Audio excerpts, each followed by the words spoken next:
Le grand débat sur Africa numéro 1. Les Africains s'affichent parmi les meilleurs joueurs mondiaux et évoluent dans les plus grands clubs européens. Droits de diffusion, salaires, sponsors, l'économie du football déchaîne elle aussi des passions. Quel bénéfice retire l'Afrique de sa place dans le football mondial? Vu le boom qui a été sur les différentes Coupes du Monde où maintenant les joueurs africains qui étaient des joueurs d'appoint sont devenus des joueurs qui sont réellement des joueurs qui font la différence. Aujourd'hui, Eto'o, Samuel Eto'o, aujourd'hui Didier Drogba, il y a eu vraiment une grosse évolution. Oui, moi j'appelle ça la fuite des mollets, oui, tout à fait.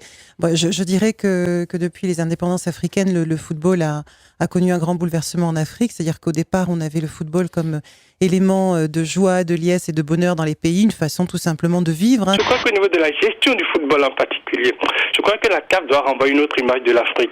Ce n'est pas normal qu'un individu reste à la tête d'une fédération pendant 22 ans. Je parle de Issa Hayatou. Ce n'est pas normal. Au moment où on parle de la démocratie en Afrique. L'Afrique n'a pas pu encore se structurer, c'est-à-dire à peu d'infrastructures, à des championnats qui n'ont pas encore un très bon niveau.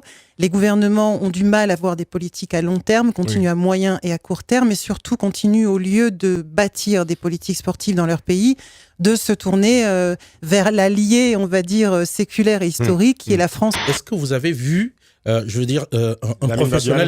professionnel qui est rentré au pays, ne serait-ce qu'en vacances, je veux vous dire que il y a des moments où vous voyez ces gens-là, ils arrivent, ces footballeurs qui arrivent, qui ont des voitures extraordinaires, oui, bien sûr. Et qui, à la limite, sur les infrastructures qui sont mises en place dans le pays même, ce n'est pas adapté par rapport à la voiture. Alors, donc on se retrouve dans une situation. La question, est-ce que c'est propre aux footballeurs, ça? Parce que cette ostentation peut aussi être, je veux dire, on peut aussi la constater dans d'autres métiers également. C'est propre à l'argent. C'est-à-dire que le football est un des sports qui draine énormément d'argent.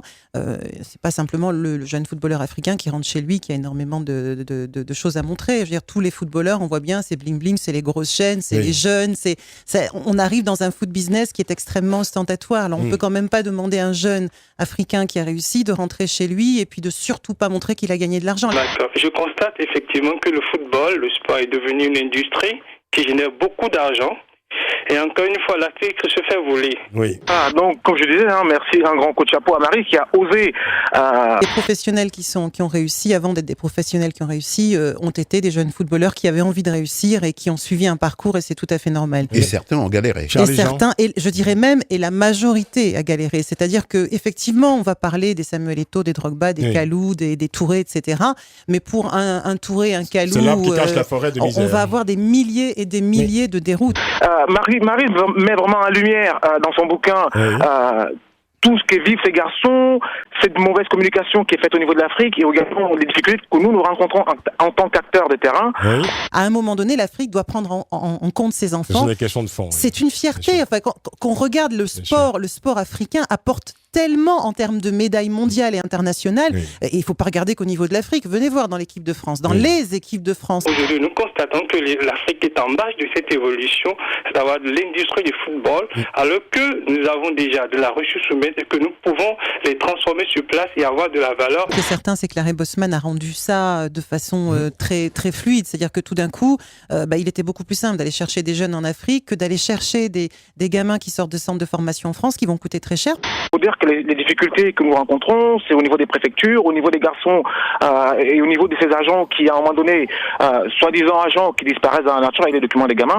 L'Afrique a donné énormément au sport français, au sport européen, au sport mondial. Et pourtant, l'Afrique est méprisée dans son organisation. Je crois que la solution, c'est que les pays africains aussi essaient d'instaurer des structures capables de gérer cette industrie, de produire de la recherche pour les pays africains. Comme ça, les jeunes vont rester chez eux. C'est ça.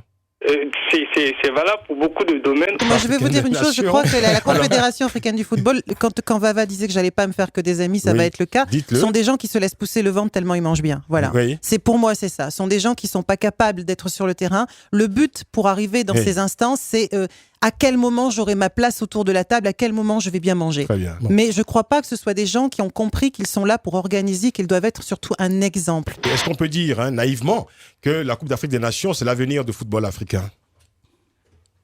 Je dirais que l'avenir du football africain passe par de grandes compétitions sur le continent, mais qui soient bien organisées, bien encadrées. Mais l'avenir, pour moi, c'est avant tout l'école, les infrastructures. Enfin, quand on regarde un pays comme le Cameroun, qui est un grand pays de football, chercher un stade digne de ce nom au Cameroun. Comment peut-on bâtir des compétitions alors qu'on n'a pas de stade dit de ce nom? Donc il y a un gros travail, il y a toute une politique sportive à revoir. On peut avoir cette fierté nationale de dire que le sport nous représente et qu'on doit être fier de porter son drapeau et compétir le mieux possible. Mais par contre, il ne faut pas en faire un enjeu. Ou si on en fait un enjeu politique, eh bien, que les politiques prennent aussi leurs responsabilités et organisent réellement le sport dans leur pays.